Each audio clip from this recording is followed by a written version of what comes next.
My name is Rachel Terry. I'm the Deputy Director of the Utah League of Cities and Towns. And thank you for joining us for our Lunch with the League series. These are a series of webinars we'll have twice a month on the first and third Tuesday of the month. And we'll cover a variety of topics. Today, we are covering how to engage in the legislative space. Successful legislative engagement is the title. Our next one will be on the 16th. We'll be discussing ARPA and the infrastructure bill compliance with GOPB and with the auditor's office. So we hope that you can join us for those. Those will be at the same time from noon until 1 o'clock.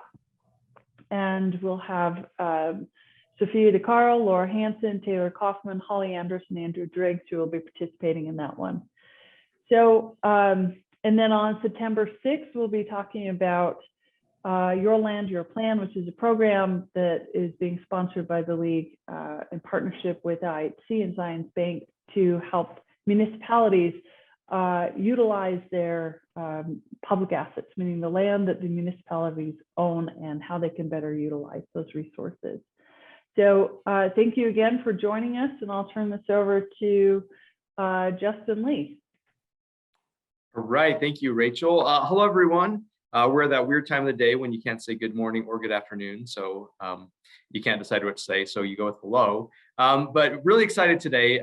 We're going to be talking about how to successfully communicate with legislators. And we have a current legislator, Representative Karen Peterson, who is a good friend of mine from when she worked in the governor's office and I worked in the lieutenant governor's office, and Derek Brown, who's been a legislator. It's been a few more years for Derek since he's been a legislator, but is currently a lobbyist. And I'll let you guys do your full bios. But both Representative Peterson and Derek have a long history, both as legislators and working with legislators. So they're going to be able to give us a lot of good information. So thank you both for being here today. I hope you're still friends with me after asking you to do this. I will point out that Derek is waiting to go on a flight to Denver, and Representative Peterson is already in Denver. So I appreciate you both fitting this into your schedule. It's really helpful. So the first question I'm going to ask, and maybe as you're thinking about the answer to this, you can also give some of your background during the answers, or just give your bio if you want to. But first, I'll ask you, Representative Peterson. You're a fairly new legislator. You're still in your first full term there. What's something that surprised you going from not being a legislator? And I should point out you've served on city council before. You worked in the governor's office, so you have a lot of experience there. But what surprised you about the legislative session and being a legislator in general? So when I first came into the legislature, I remember the body pulled me aside and they said, "Just so you know, this is junior high," and it is junior high, like less acne maybe, but it's junior high, right? And the longer I was there, the more I kind of figured out like who's the guy that always raises their hand and who's the class clown and all of those things that are kind of like junior high. So that surprised me a little bit. And then also just kind of in the same analogy, if you're not on a committee with someone and you don't sit by them on the floor and, you don't end up by them at a caucus lunch, you can go a long time without talking to other Republican colleagues just because your schedules just don't, line up. So that kind of surprised me too. It just felt maybe more like all the Republicans would be working on all the issues together, and it's not really like that, right? It's kind of like we're all taking different topics, and there's so many things, and so we just kind of spread out. So maybe that's the thing that surprised me the most. That is really interesting. That is fascinating. I have heard it called junior high before as well. So that seems apt. Derek, when you were up there, was it junior high or have they downgraded? Was it elementary school back then? There are a few folks that do have braces, so I mean, to round out the analogy, and of course that makes me want to think, Representative, what role did I play then if I wasn't the class clown? I mean, it's it's a fascinating case study in human interactions and sociology. I mean, it really is, especially in the House, because you have 75 people, and so there are a lot of dynamics, and you do always have the equivalent of the guy who raises, feels like he has to comment on every conceivable issue, and then those who never say anything. And I'll tell you, the thing that surprised me actually was how well people get along with the different parties, because you have this idea, if you just are reading if you're just reading the news, you have this idea that it's this constant battle all the time. And you get up there and you realize that for the most part, sure, there are issues where you battle back and forth, but the committee process actually works pretty well. And, bills go through committees, and it's funny that the committees itself, in fact, my first session up there, I remember there was a bill dealing with whether you could shoot a feral cat. I don't know if you all remember this, but yeah, you're nodding, and it was hysterical because, I mean, there were so many things with it on so many levels, and I won't even go into the details. And we had a long, like 2-hour committee hearing on whether this bill should advance, and then I'm sitting in judiciary with a bunch of lawyers trying to define how do you know if a cat is feral, and the best that us lawyers could do was come up with the stare test. You just look at their beady eyes and you just know. And anyway, it was just funny because the bill got through the Senate or the House after all this fanfare and getting it watered down, and the Senate looked at it and went, we got better things to do. And I remember just laughing because like it didn't go anywhere. But my point is that the committee process, by the time something comes out the other end, with the exception of the really controversial stuff, some of the social issues that are the hot button issues, like 90% of the votes that are cast are unanimous.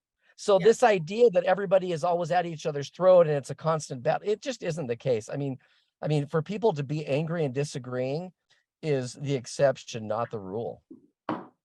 Yeah, I think that's a really good point.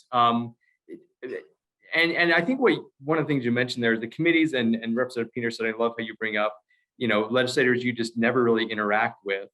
How busy the 45-day legislative session is, or how busy an interim session is.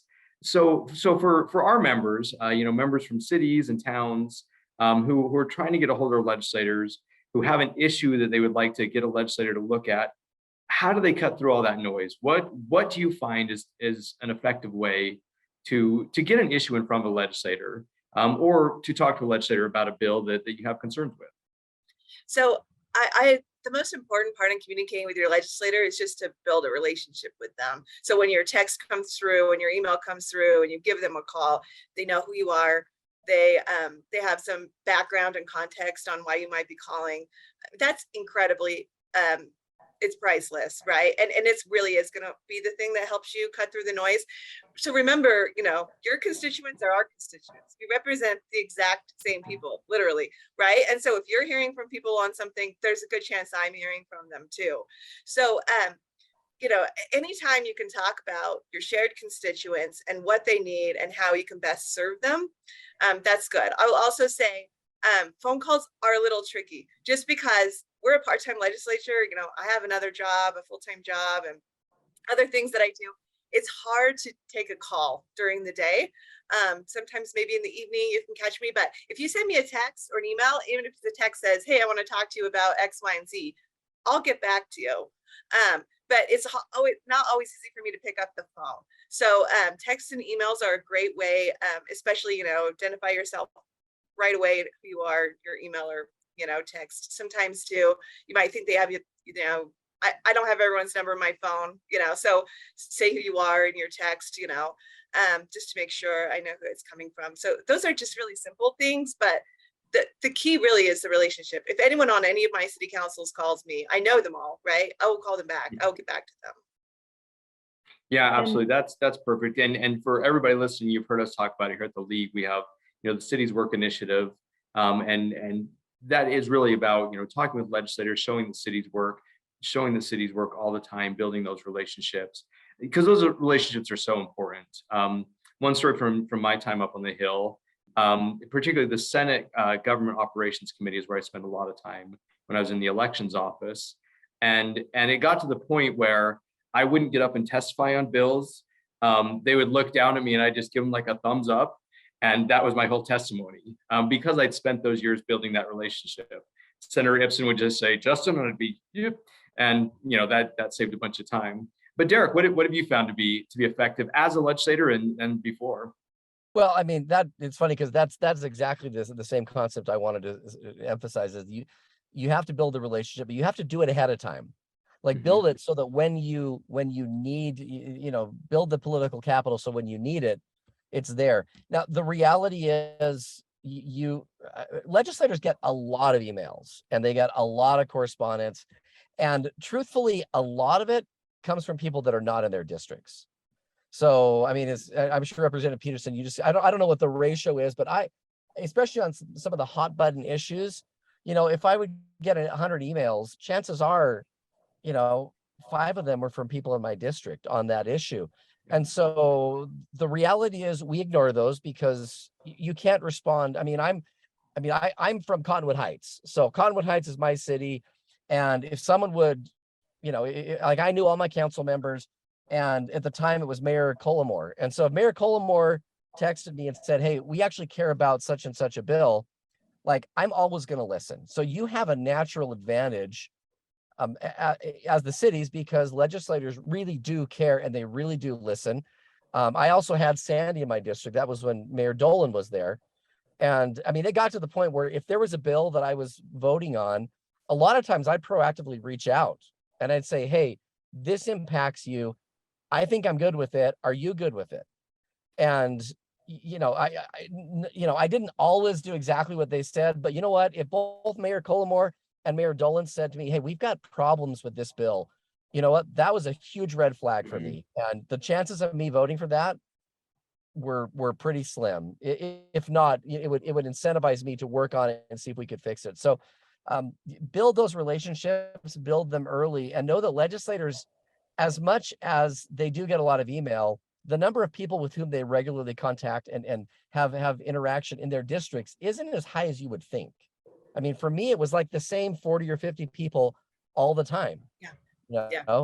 And some I knew were like subject matter experts. If there was a bill that dealt with real property or homes or whatever, I had 4 or 5 people in my district that were realtors, and I get them on a text thread or something and say, hey, everyone, does this actually do what I think it does or what they're saying it does? And I would do the same thing with city council members in Cottonwood Heights and Sandy. And so, build them early and use those relationships. So what, you've got so many things coming at you all the time. And maybe, so I'm going to ask you kind of a 2-part question. One, how much are you getting into the details of every bill you're voting on? And I don't want to spill the secret. The legislators are not reading every word of every bill they're voting on. But in reality, how deep are you getting into it? And with all of that going on, what's the most useful? I mean, if you're going to get a text from somebody or an email from somebody, what's the useful information there? Because I know someone will send like a very well thought out, very well researched 5-page letter sometimes. And I love the effort they put in, but I don't have the time to read that 5-page letter, because there's all these other things going on. So I'm looking for some key points. So what are you looking for with legislation or with communication, excuse me? So like Derek mentioned, the importance of the committee process.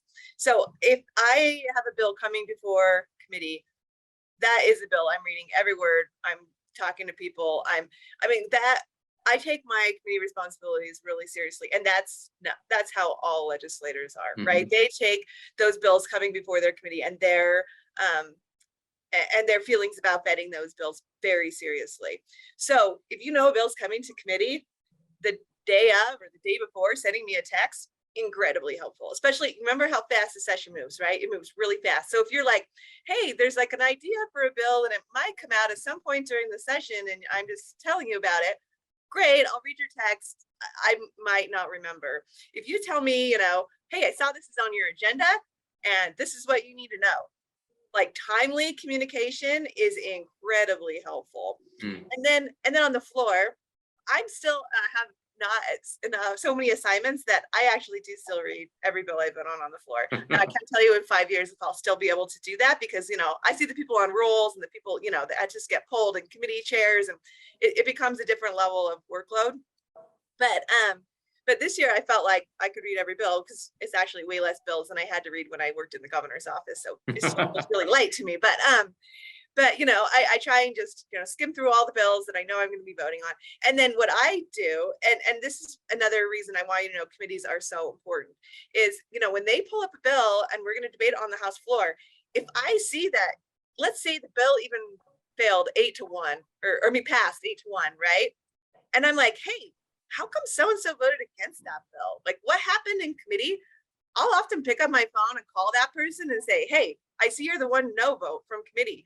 What happened? So like, what happens in committees is important. And sometimes even during a committee, I actually felt okay about the bill, but there had been so much discussion that I hated to see the bill go through unanimously. So I would vote no. And then my colleagues would call me and say, hey, I saw you were the no vote in committee. What issues, did you raise? And, what were those things? So I would say timely communication is the key, right? Paying attention to those agendas, knowing when bills are coming up for a vote, and then sending your communications in a timely way. And then that's a text message, right? Don't send me an email, send me a text, or send me a text and tell me you sent me an email, just because, your intern's kind of monitoring your email for you. So, but if you tell me that email's there, I'll go read it. Yeah, that's a great one. And that is huge. Committees are massive. And so everyone listening knows, I mean, this is our job as the league. We do watch every single bill in every single committee. So we do know it's coming up all the time. But that really is the time, and that's the time for discussion as well. I think everybody that's watched the legislative process, it drives them crazy a little bit when it gets to the floor discussion, because you can't say anything at that point. You can text legislators, you can, give them dirty looks from up in the gallery, but that you don't get to give public comment anymore at that point and have it be on the record, which you can do in committee, and that is phenomenally important. And Karen, that's exactly what I expect you to say, that you would read every bill, because that is your character in junior high as well, I bet. I'm the nerd. I think I'm the nerd. But in the very best way possible. You're the very best kind of nerd. It's great. And touching on one thing there, you said earlier, you mentioned how busy it is when you're not in session, because you have another job, you have family, you have, all these things going on. During session, though, I found legislators to be pretty responsive, almost 24/7. Maybe they ignore you for a couple hours on Sunday afternoon, but legislators are just getting communication nonstop, because Derek and I are sending the communications nonstop during the session. But they are really very responsive that way, and that timely communication is so important. Derek, you've got thoughts on that. Yeah, unlike Karen Peterson, I was the football jock up there, so I didn't read any bills. No, I'm kidding. I struggled when I first started, because I had previously served as general counsel for Senator Bob Bennett in DC, and votes on bills are pretty rare. So I absolutely read every word of every bill, and then all of a sudden, I'd look up, and near the end of the first session, I mean, they're voting on 40 bills in one day. And to digest, and I'm looking around going, okay, not that I'm super smart, but I am a lawyer, and I've been doing this professionally, and I'm really struggling to drink from this fire hose. How is everyone else doing it? And I think the reality is, the dirty little secret is that a lot of people do rely on that committee process, which is how it was designed, right? Because I would read, there were bills that I would read through that were 400-page tax bills, and I'm not a tax lawyer, and I'd have to make sure that all the, as you're reading through it, all the cross references, you don't know that it's, that it is what it says. So you have to rely on subject matter experts. And sometimes that's very helpful as if you're looking at a bill and it has had a unanimous vote, as Representative Peterson said, in a committee in the Senate, it's gone through the Senate unanimously, it's gone through the House committee unanimously, it's now on the House floor. You can be pretty sure this is a solid bill. It's been vetted by the experts in that subject matter. So, I mean, the reality is you use that process, and that's not a bad thing. That's how it was designed.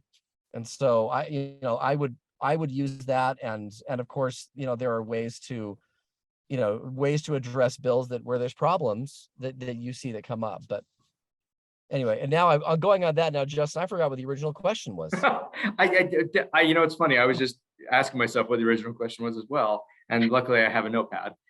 So yeah, the original question is, what's the substance of the communication that is most helpful? Is your Oh, you know what? creating- Short and sweet. I mean, the reality is when you're drinking from a fire hose, if you give something to a legislator that's longer than 1 page, the likelihood of it getting read is pretty minimal. And I found that short and concise, like bullet points.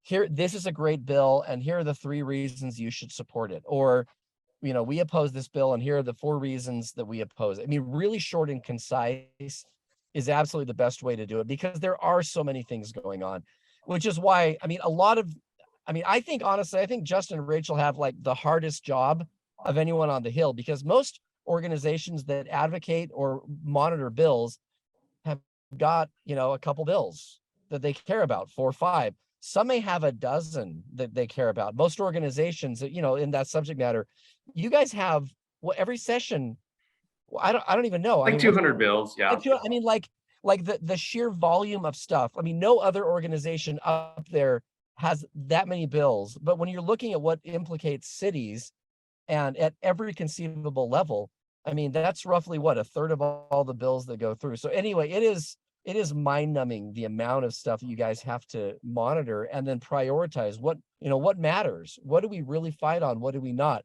And when something matters, I guess my point is if Justin and Rachel say, you know, this really matters to us as an organization, that should mean something to everyone, because there are so many bills that you can't engage on. You know, you just can't engage on 200 bills. Yeah, absolutely. And I need to mention that if you have questions, those of you who are watching, feel free to put those questions in the chat, and would love to ask Representative Peterson and Derek Brown questions you have as well. You know, you mentioned earlier building the relationships with legislators. So as a legislator, if you had a wish, you know, if somebody would invite you to X event and you'd be like, yes, that would be awesome, I'd be super excited about that. Not saying like not all city events are exciting, they all are. But, you know, on a scale of, you know, we'd love to talk to you about property tax for 2 hours. Can you please come to City Hall? And what would be most exciting to get an invite for? I like going to city council meetings. I mean, it's a great time for, you know, I try and hit all my city councils like twice a year, you know, once kind of after the session and then once before the session. Really though, my favorite thing is just going to breakfast with folks. I mean, like, it's good to go. I like coming to public events because then, you know, like I said, we share constituents. So, you know, so invite me. I like to be invited to everything. I can't always come, but invite me to everything, because I just love interactions with constituents. It's just a great way for me to be out and hearing what's on people's minds and those kind of things. But like the most effective meetings, usually with my mayor, I go to my breakfast with my mayors once a quarter, you know, like, tell me what's on your mind, what's going on in your town, you know, how can I help you? Those kind of things. Those are like the most effective meetings. Usually the city manager comes along, you know, and we just have breakfast before we all head into work. And that's really, really helpful to me. And then I like going to all the town days, and I like going to, you know, those kind of things. I don't always need, I sometimes think they hesitate to invite me because they think I need a formal role. I don't. Like, I'm just happy to come. So, you know, don't feel like, oh, we can only invite them if we tell, you know, give them time to talk, or we just, you know, just saying like, hey, Representative Peterson, thanks for coming. Great. That's all I need, you know, just so people maybe that don't know who I am, like, point me out in the crowd. But like, I don't always have to be like put up on a pedestal. So don't feel like you can't invite me because it's your city's thing, or, you know, that kind of thing. So. And something that Cottonwood Heights would do is as just every year, a week or two before the session started, we'd have a breakfast with all the city officials, council members, mayor, you know, city manager, and then all the elected officials who were part of that city. And it was an opportunity really to just say, okay, here's the stuff that we see coming down that's going to implicate us, that we care about. What do you see coming down? And sort of starting that dialogue. And that was super helpful because it gave me a half a dozen things to look out for proactively. Because then if I could see something that was going to affect Cottonwood Heights, I'd say, okay, you know, I'd call them, I could be proactive about that myself. So anyway, if you're not doing that, just as it became kind of a tradition, like I just 2-3 months before the session, I could always count on, a Tuesday or Thursday morning. I think it was always pretty early, like 7 a.m. or something, but we'd all meet somewhere and sort of set the ground for what was about to come. So anyway, if you're not doing it, something to think about, because, and again, it's another way to have that regular interaction, because I think, just to go back to my original theme, there is a particular legislator I know, who I won't mention the name, but he did mention that in the first 2 years of being elected, he had never heard from his mayor, like literally, like didn't even have the cell number. And, with the league and the council, I mean, you guys should be, reaching out on a regular basis and know that you are kind of competing for attention, I think, a lot of times, but not so much in the off season, like during the 45-day window. I mean, it is the most exhausting experience of your life. And when it ends, it's like finals in college just ended, except it's way worse, and you do sleep for like 2 days straight. So establish that before the session starts. That's why I like the fact that as a city, I mean, I still met with my city during the session, but what really mattered to me was when the water was calm, before we sort of set sail on the legislative journey, and we could sort of think clearly. So anyway, something to think about. And it doesn't always have to be you. Maybe that's the other thing I'll say. Like, I really appreciate when my police chiefs reach out to me. So if you see an issue, impacts your city, and the police chief's gonna be able to speak to it better than you can, have your police chief call. And when you have those meetings where you have city officials there, think about who on your staff, besides just your elected officials, I might need subject matter expertise from, and make sure I know those people. Yeah, that's a great point. All the expertise is helpful, and cannot reiterate that enough, how important doing that is outside of the 45-day session. The 45 days goes so fast. And if you have, you mentioned that earlier, Representative Peterson, if you've heard from someone before, you've got their number in your phone, you know who it is, that just helps you cut through noise of who's reaching out to you, and who your constituents are, who the people are whose opinions are going to impact you. One thing we were talking about right before we went on, when we were practicing a little bit, is, and I do have a reason for bringing this up, but you both said when you were interns, you had an interesting bill, a piece that passed. So Derek, talk about the very important piece of state law that was passed when you were an intern, and then Representative Peterson, the one that passed. And I do have a reason for bringing it up, but.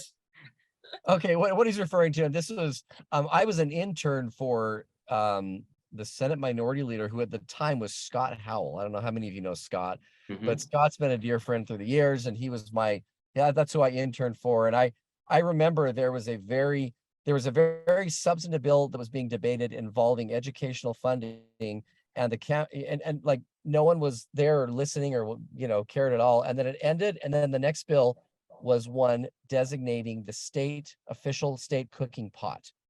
And then all of a sudden the cameras were all, abuzz, and everyone was paying attention. And so that was the year they designated it as the Dutch oven, the official state cooking pot, which we sort of joked that it really should have been the Jell-O mold, but instead Which it was. dates to me. Yeah. Yes, when I was an intern, they designated the state snack food as Jell-O. And they even had Bill Cosby come, because he was the spokesperson at the time. I don't know that we want to publicize that too broadly, but Bill Cosby addressed the House and the Senate, and important piece of legislation, I guess. I think they actually had to do that one by resolution, because Jell-O was like a brand or like a specific product. I think they ended up just doing like a resolution, and it's not actually in the state, that section of state code of all the official state things. So, and the reason I bring it up is because there are some very important, and Derek, you teed that up perfectly. There are some very important substantive bills. A bill that's going to impact your city financing, that's going to change housing, or something very substantive, and sometimes barely any discussion about it, quick presentations. And then all this time gets sucked up by Jell-O molds or Dutch oven, or, whatever the thing is, the culture issue culture war issue that eats all the time up. And so I do think sometimes there's this outside perspective of, you know, all this time on this big stuff, and there's weird little things that suck up time during the session. And the reason I brought it up is that's just one more reason it's so important to set those relationships, to reach out to legislators before the session, because it's not all just bills. Well, substantive bills. There's some fluffy bills. There's some resolutions. There's personal privileges. There's a lot of things that eat up time that you're also competing against. You're not just competing for votes or other things, but there is just a finite amount of time during that 45 days. And there's weird things that drive us all crazy when we're trying to get our bill passed that eat up that time. And can I add, Justin, this is exactly the case with that feral cat bill. The amount of time just wasted on what was, you know, I don't mean to offend anyone, but it was kind of a dumb bill. You know what I'm saying? And cities obviously had a concern of shooting firearms within city limits, you know, when it you know, there was a lot of problems with it. But my point in bringing that up is that while there was a lot of, like, it kind of sucked the oxygen out of the room on so many occasions, there was really important stuff taking place at that same moment that few people were watching because they were so wrapped up in feral cats. So that's, I mean, yes, you're always, every session, you're going to have a couple of those sort of culture war issues that are going to be huge. And the real trick for those of us doing what we all do in the government relations arena is to make sure that we're keeping an eye on the stuff that really has the impact and not looking at the shiny thing. Mm-hmm. Yeah, and I think part of that too is, you know, so I was the legislative affairs director for the governor. So it's my responsibility to read every bill, decide which ones the governor's going to weigh in on. He's got to be careful, right? Can't weigh in on every bill. Well, you guys are kind of in a similar situation. When you're tracking 200 to 300 bills, like, you're not going to be the face of every single one of those bills. You're going to have to decide as an organization, as a group, these are the hills we die on. These are the ones that are just going to tweak the law, and we're just going to let these go. Because you know, that negotiation, that back and forth, like, that takes a lot of time. And during the session, that time is limited. And so really prioritizing, like, these are the things that, you know, a preemption of city authority or something, you know, whatever those principles are, and whatever bills that just, you know, violate those in a way that you just can't live with, or that you need on the reverse, you know, a bill that a city really needs to happen. Like, deciding what rises to the top for you is also going to be really helpful, because, like, if you're my city council member and you're just tracking the leak sheet and all you're doing is saying to me, like, oh, we have no position on this bill, or we do have a position on this bill, or whatever, like, you're just creating noise, right? Which is then harder for you to cut through it on the issues that you really care about. You know, that's a really good point. It is, not only is there a finite amount of time, there is in some ways a finite amount of energy that can be put into certain things. I know we'd all like to think that every single bill, you know, lives in its own kind of vacuum of consideration. But that's not really how it works. I mean, you may just be, not that either of you would ever do this, but there are bills that go down because people are just sick of a legislator at some point. That happens sometimes. So maybe talk a little bit about some of these, you know, extrinsic factors that weigh into vote sometimes. It's not always good bill, bad bill. Sometimes there's other things going on. Or sometimes you do have to trade horses. I mean, you want the bill that you really want, and you're willing to give a little bit on the other bill. And we hate to admit that's how it works, but we all know that's a little bit how it works. Justin, so how do you navigate that game? So you make it sound like middle school again with, you know, it is true though. I mean, if there's a legislator that thoroughly annoys people or does something that's really upsetting, I mean, you will see extra no votes on that particular, you know what I'm saying? Like on their bill, if it comes up. So in fact, I think it was the very first bill I ever sponsored, dealt with a tax issue involving airplanes. And I won't get into the details of why, but very interesting bill. It comes up and I see like probably 17 or 18 members of the House voted against it. And I thought, well, that's really odd. I mean, like, why? And so afterwards, I mean, the bill passed, but I went to someone and they said, well, Representative, I won't out him here, but Representative X is has a pilot's license, and he voted no. I'm like, oh, okay. So they didn't know why they voted. They just knew that guy voted no. So I went to someone else. Hey, why'd you vote against? Was there anything that I'm missing? No, it's just Representative X voted no. So finally I went to that particular representative and I literally said, wait, why did you vote no on the bill? And he literally said to me, I literally didn't have time to read the bill. And I just voted no because I just didn't know what was in it. So we had like 17 or 18 people voted no on it because one person who didn't read the bill voted no because he didn't want to vote on a bill that he hadn't read yet.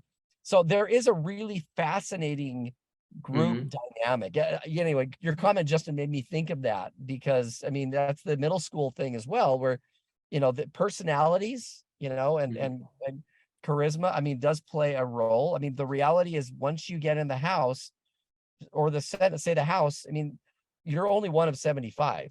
Like that doesn't mean that you get anything passed. You still need 37 other people to get anything passed. And if your dynamics, if you're abrasive or abusive or harsh or just offensive or just obnoxious, your bills sometimes have a way of making them to, going to the wrong committees, so to speak, or not making it through committees at all, or not getting heard in the committees they got assigned to. And so there is a real interesting interpersonal dynamic that plays we don't talk about it very often, but it does play a role in a bill's success. But Karen can probably give more. Well, I was just thinking, and there are, because we're a citizen legislature, we rely on the expertise of our colleagues, right? So if there was a water bill, I want to know how Tim Hawks is voting, right? I mean, that you just start to rely on people. Insurance bills, I'm going to look what Donegan's doing, right? I mean, there are people in the body that you start to look to as experts on those issues, and you watch their voting. There's also just voting patterns, right? So I had a similar experience to Derek, where I had kind of like a nothing bill.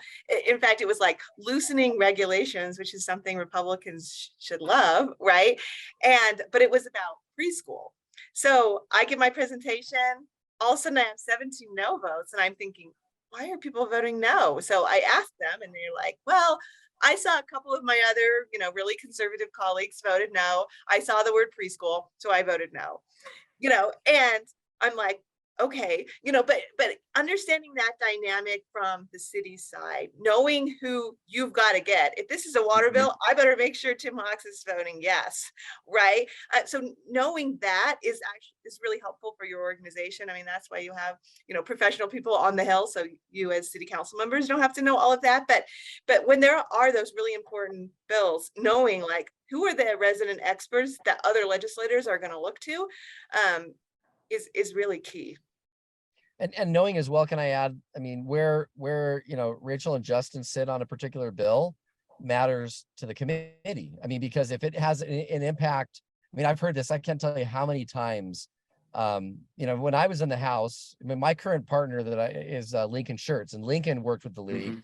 And I can't tell you how many times I'd see a bill that would involve the preemption of city authority, and I'd search out Lincoln and I'd say, hey, are you good with this? And if Lincoln gave me the thumbs up, then, or if he said, no, this is actually terrible, that made a huge impact for me. And so like where the league sits on a particular bill, especially as it involves cities, I mean, that in the same way that particular like I agree with Representative Peterson. If Tim Hawks has a problem with a water bill, the water bill's probably got a problem, and it's not going to pass because there's a long history of trust. And he's a subject matter expert. He knows what he's doing on that. And people look at him like that. It's the same thing with the league. And so legislators will look to the league. And if the league says, we're good with a particular bill, that means something. It doesn't mean you still don't have to do the work, as Justin and Rachel know all too well. But, you've still got to line things up behind the scenes. But there is a lot of relying on, on external groups and individuals, and not in a bad way. You know what I'm saying? If there's a person you trust on a particular issue and they're a subject matter expert, then you know what I'm saying, there's no problem with relying on them. In fact, that's how the system is set up. Yeah, absolutely. No, the reputation is your currency up there on the Hill. And on there, if you break that, if you're someone who gives bad information, on a regular basis, or you go out, you do it the wrong way, people know that as well. Yeah, I will tell you, I have had lobbyists and other folks lie to me, right? And you lie to me once, I'm never coming to you again, right? The time is limited and I don't have time to figure out if you're telling me the truth this time. Like, I mean, being honest and upfront is so important. And to that same idea, it's okay to say you disagree with me, right? I would much rather have somebody tell me, I'm not with you on this one, like, or I don't think so, and this is why, right? Because I know, okay, maybe we're not together on this issue, but we will be on the next issue, right? I'm not going to take that personal. I would much rather you tell me, I'm coming to your committee to speak against your bill. These are the reasons. We've already kind of talked about it. I'm going to be, more okay with that than being ambushed or being lied to. So don't do those things. I mean, that burns bridges so fast on the Hill. Yeah, that is such a good point. You never want to ambush legislators in committee. If you're going to show up and speak against a bill, if you have issues with the bill, you'll hear committee chairs say all the time. I hear Dan Thatcher in the back of my head saying this. He's like, have you talked to the legislator beforehand? Why not? Because if you take the issue to him, it's so true. Either a legislator will say, hey, that's a really good point. Didn't think about that. Let's look at this. Or they'll say, yeah, we disagree on this one, but we know where we're at. You go say what you're going to say. I'm going to go say what I'm going to say, and we'll see what happens. But yes, yeah, to all of our members, please never ambush a legislator by just showing up in committee and dissing a bill without having a discussion beforehand. It really does a lot of damage. And a lot of Derek, times, sorry. well, I would say a lot of times you can, the very thing that you don't like about the bill can be addressed beforehand.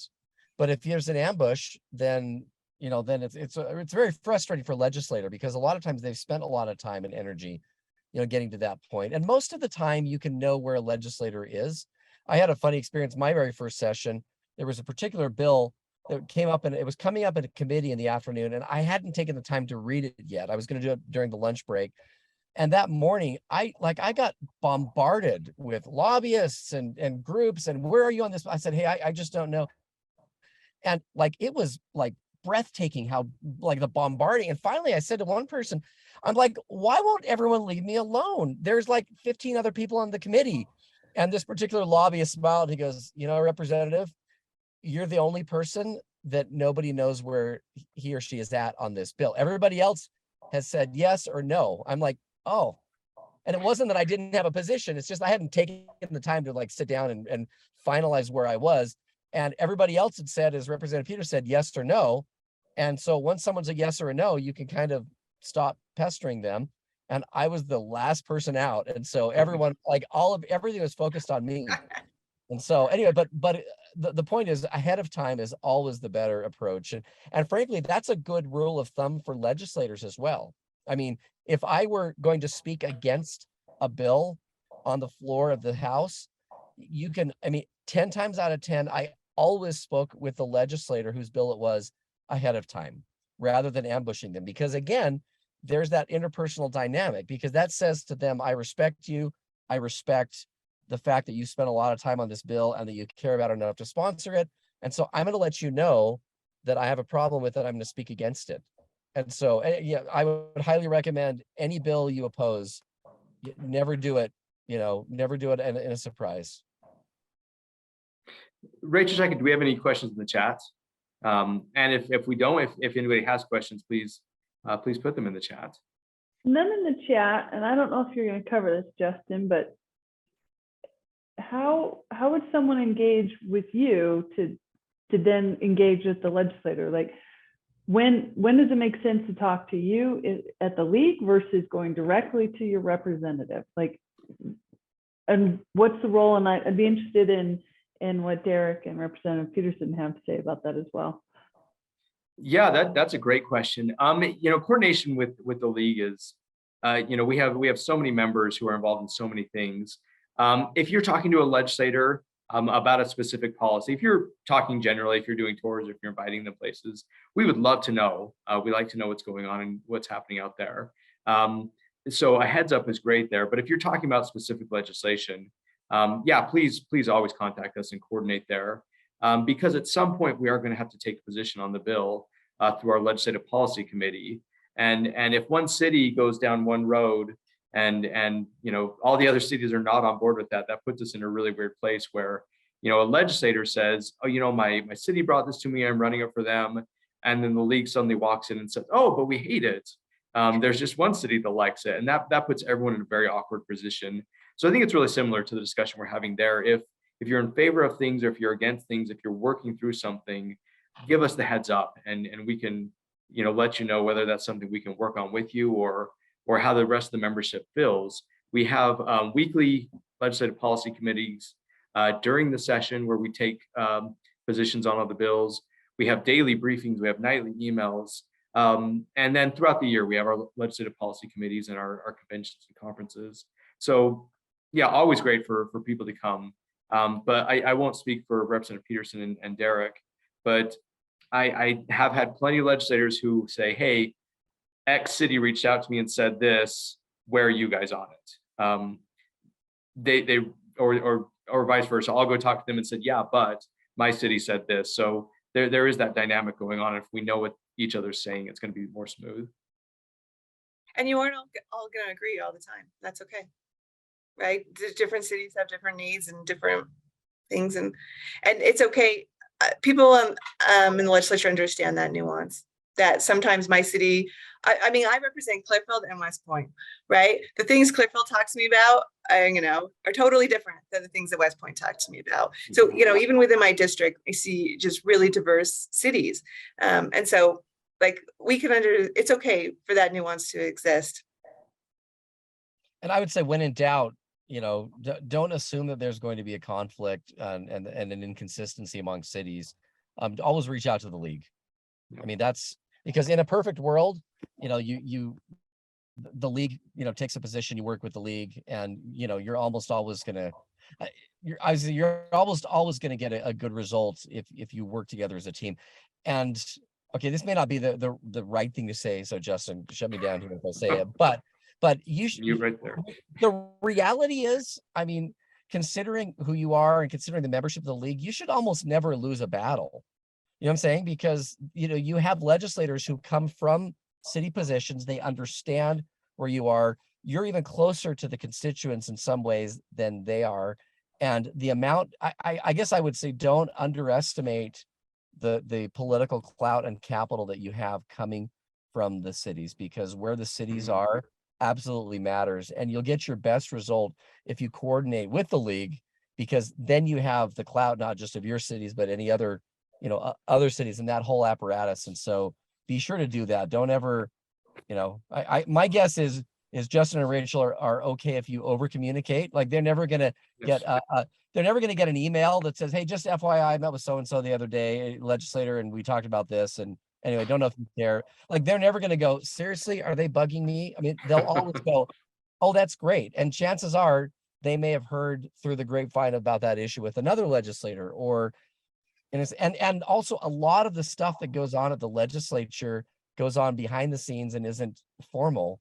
And I mean, a lot of bills currently that I hear about and that I work on with clients are bills that aren't officially like registered. There's no bill file open. It's just, I heard so-and-so talking about it. That's something they may want to accomplish, may want to look at in a committee hearing. And so that behind the scenes, that hallway chatter is in some ways even more important. So if you get any of that, definitely pass it along. Yeah, absolutely. And I should know, Derek, you didn't say anything wrong there. I feel like that was a perfect endorsement, so thanks. But I don't think there is as much conflict as people think there is sometimes. Like you said earlier, as far as votes go, I mean, 90% of bills get passed, unanimously or near unanimously, whatever the number is. But also most of the issues with bills get taken care of pretty quietly. You grab a legislator and you say, hey, there's an issue with this. Oh, we didn't do that. Drafting attorney missed that, whatever it is.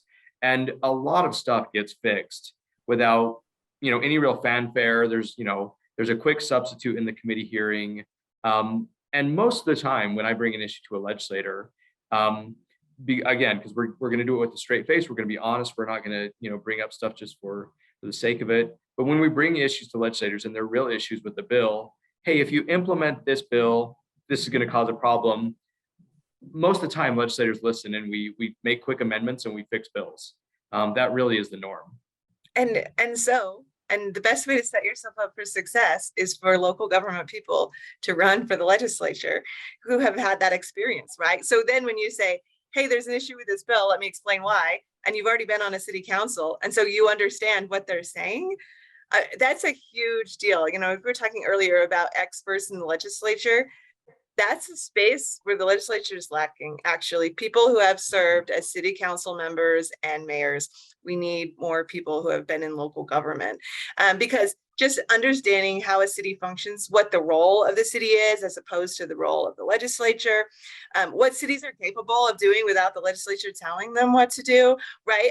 I mean, really, we've got to have more people run for the legislature that have city experience. It's such good proving ground, and it's such good learning ground to be on a city council, to know kind of those essential functions of government, but also how to work with constituents and how to deal with public comment and how to deal with getting trashed on Facebook or whatever, you know, like all of those kinds of things you learn in city government.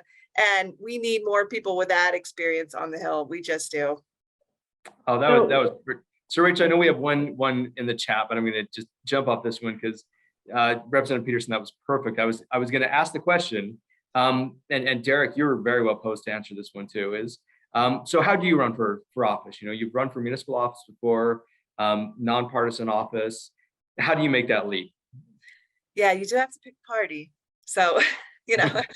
That's when you're city council, you know, you're nonpartisan. I mean, people often ask you what party you belong to, but it is a nonpartisan race. So I would say, while you're a city council member, while I was on the city council, I ran as a county delegate every time because I felt like as a city official and as elected a city official, I wanted to say who my county officials were, right? And my most local legislators are elected in county conventions, some of them in state, but knowing the delegate process, knowing how it works, do that now, right? So if you decide to run later, you know how that works because the people that know how that works are the people that win, right? So be involved now, because also that if you're like my constituent and you're a city council person and you're a delegate, I'm running into you all the time, which is great. Right? That's great. So you should be all of those things, you know, all the time.